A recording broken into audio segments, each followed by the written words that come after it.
எல்லோரும் எதிர்பார்க்கும் செய்தி என்னென்னா, கார் ரேஸு எப்படி நடந்தது, ரொம்ப பிரமாதமாக நடந்தது அப்படின்னு அவங்க சொல்லிக்கிட்டு இருக்காங்க.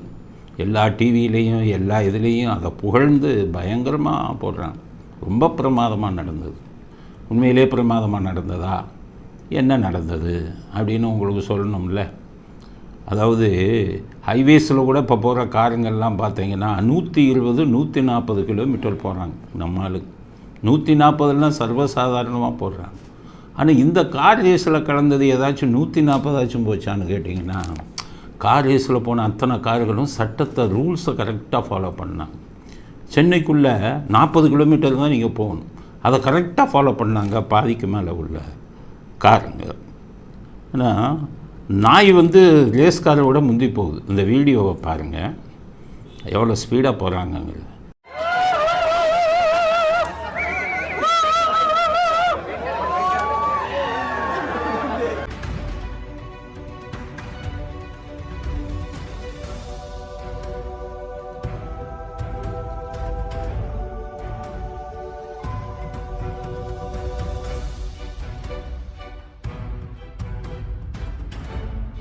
நாய் ரேஸ்காருக்கு முன்னாடி போகுது, ரேஸ்கார் மெதுவாக பின்னாடி வருது.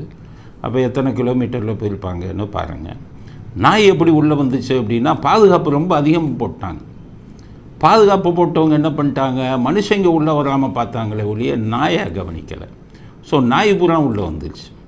நாயை பார்த்த உடனே உதயநிதி ரொம்ப டென்ஷன் ஆகிட்டார். உடனே அமெரிக்காவுக்கு ஃபோன் பண்ணி, அப்பா நாய் வந்துருச்சுன்னாரு. பிடிச்ச எல்லாத்தையும் உள்ளே போட சொல்லிட்டார் அவருடைய வழக்கமான பாணிப்படி. அதனால் நாய்களை அரெஸ்ட் பண்ணுன்னாங்க. வலையை வச்சு பிடிச்சாங்க, வண்டியில் ஏற்றிட்டாங்க. இந்த படத்தை பாருங்கள். நான் சொல்கிறது பொய்ன்னு நினைப்பீங்க. இந்த வீடியோவை முதல்ல பாருங்கள்.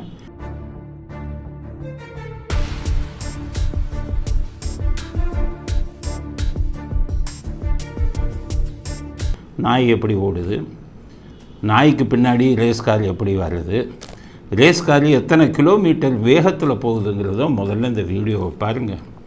அதுக்கடுத்தது நாயை அரெஸ்ட் பண்ணி எப்படி கொண்டு போனாங்க அப்படிங்கிறதையும் அதை பாருங்கள். இதை பார்த்த உடனே ஸ்டாலின், அதுக்கப்புறம் பார்த்திங்கன்னா பொதுமக்கள் அவங்க என்ன நினைக்கிறாங்க அப்படின்னு பார்த்தா, ஒருத்தர் குடும்பத்தோடு வந்திருக்காரு. கேட்டாங்க, ஒரு வாரம் எங்களை போட்டு பாடாப்படுத்தினீங்களே, ரூட்டெல்லாம் திரும்பி விட்டு, இப்போ கடைசி போய் பார்த்தா எங்களால் பார்க்கவே முடியலை. டிக்கெட் விலையாச்சும் கொஞ்சம் குறைச்சிருக்கலாம், பார்க்கவே முடியலை. சென்னை மக்கள்லாம் பார்க்குற மாதிரி ரேட்டும் கொஞ்சம் கம்மியாக இருந்ததுன்னா மக்களுக்கு எல்லாருக்குமே ஒரு, ஏன்னா நாங்கள் பப்ளிக் இந்த ஒன் வேக்காக ரொம்ப தூரம் சுற்றுறோம். நாங்கள் ஒரு வாரமாக நம்ம சுற்றிட்டு தான் வரோம். அப்படி சுற்றி இருக்க பட்சத்தில் எங்களுக்கே காரை பார்க்கறதுக்கு வாய்ப்பு இல்லைன்னு போது எங்களுக்கு கொஞ்சம் கஷ்டமாக தான் இருக்குது. ஏன்னா எல்லோரும் 40 கிலோமீட்டரில் போனதுனால ரேஸ் காரில் 150 போகுமா, இது ரேஸ் கார் இல்லைன்னு நினச்சிக்கிட்டு பின்னாடி ரேஸ் கார் வரும்னு வேடிக்கை பார்த்துருக்கோம். ஆனால் ரேஸ் காரே வரல. அப்புறம் தான் சொல்லியிருக்காங்க 40 போனது தான்ப்பா ரேஸ் கார். இந்த 40, 50, 60 போனதே ஒருத்தனோட ஒன்று மோதிடுச்சு, 2 கார். உடனே அதில் ஒரு காருக்காரனுக்கு கப்புன்னு சொல்லிட்டாங்க. எப்படி சென்னையில் இவ்வளவு சின்ன ரோடை வச்சுக்கிட்டு அதுலேயும் தடுப்பு இதெல்லாம் வச்சுக்கிட்டு காருக்காரனை ஓட்டுனா எப்படி ஓட்டுவான்? 200 கிலோமீட்டர்லாம் எப்படி ஓடும்? ஹைவேஸில் ரோடு காலியாக இருக்கும், வளைவுகளே இருக்காது, நேரம் இருக்கும், 140 போவான். ஸோ ரேஸ் காரை போய் இங்கே கொண்டு போய் வச்சா என்ன ஆயிரும்? அதனால் அசிங்கப்பட்டு அவமானப்பட்டு முடிஞ்ச உடனே அந்த இளவரசர் ரொம்ப மூட் அவுட் ஆகிட்டார். உடனே அங்கே அமெரிக்காவிலேருந்து கிச்சன் கேபினெட்லேருந்து ஃபோனு சேகர்பாபுவுக்கு. ஏன்னா அவர் தானே எடுபடி எல்லாத்துக்கும். தம்பி ரொம்ப மனசு கஷ்டப்பட்டுக்கிட்டு இருக்கான்னு கேள்விப்பா, நீ கொஞ்சம் அறிக்கை விடுன்ட்டாங்க.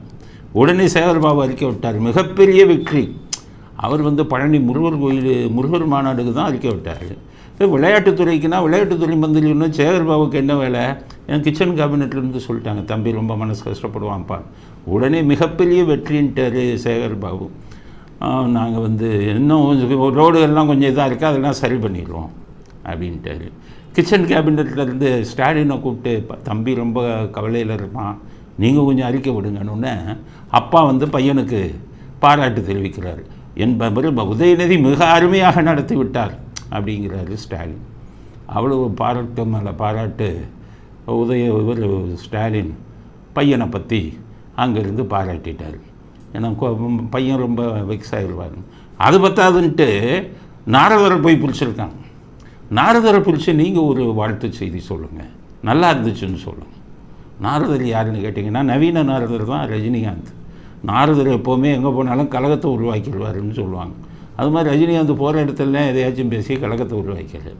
அங்கே போய் பாவம் துரைமுருகனை பற்றி பேச எங்கே கட்சிக்குள்ளே பெரிய அடிதடியாக இருக்குது. அதனால் ரஜினிகாந்த் இனி பேச கூப்பிடவே எல்லாம் பயப்படுறாங்களாம், எதையாச்சும் உங்களுக்கு இது கலகத்தை உருவாக்கிடுவார். அவர்கிட்ட போய் கொஞ்சம் நல்லா நடந்துச்சுன்னு வாழ்த்து சொல்லுங்களேன் அப்படின்னு ஒன்று அவர் ஒரு வாழ்த்து.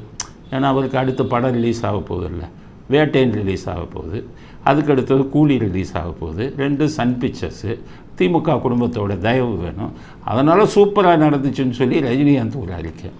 அதுக்கப்புறம் 100 கோடிக்காரர் அவரை போய் கேட்டிருக்காங்க. அவருக்கு பேர் கமலஹாசன், 100 கோடி கமலஹாசன். எம்பி தொகுதி போன தடவை எம்பி எலெக்ஷன் வந்ததில்ல, அப்போ உதயநிதி பிடிச்சி ஒரு 100 கோடியை கொடுத்து அவருக்கு எலெக்ஷன்லேயே நிற்க விடாமல் பண்ணாங்கல்ல. அதிலிருந்து அவருக்கு சினிமாவில் வட்டாரையும் அரசியல் வட்டாரத்திலையும் 100 கோடி கமலஹாசன்னு பேர். கமலஹாசனை போய் பிடிச்சிருக்காங்க. ரொம்ப சூப்பராக இருந்ததுன்னு நீங்கள் ஒரு அறிக்கை விடுங்க அப்படின்னு இருக்காங்க. அவர் ரொம்ப ரொம்ப சூப்பராக இருந்தது அப்படின்னு அறிக்கை விட்டுருக்காங்க. ஆனால் இன்னொருத்தர் கவிதை எழுதிக்கிட்டே இருப்பார். அவர் கவிதை வரும்னு எதிர்பார்த்தேன். பெசன்ட் நகர் வைரமுத்து ஏதாச்சும் வரும்னு பார்த்தா அவர் இன்னும் கவிதையே எழுதலை. அநேகமாக 2 நாள் கழிச்சு எழுதுவார். இல்லைன்னா ஸ்டாலின் மறுபடியும் அவருக்கு ஃபோன் பண்ணி ஒரு கவிதை எழுதுங்கன்னா அது ஒரு கவிதை ஒரு 2 நாள் கழித்து வரும்.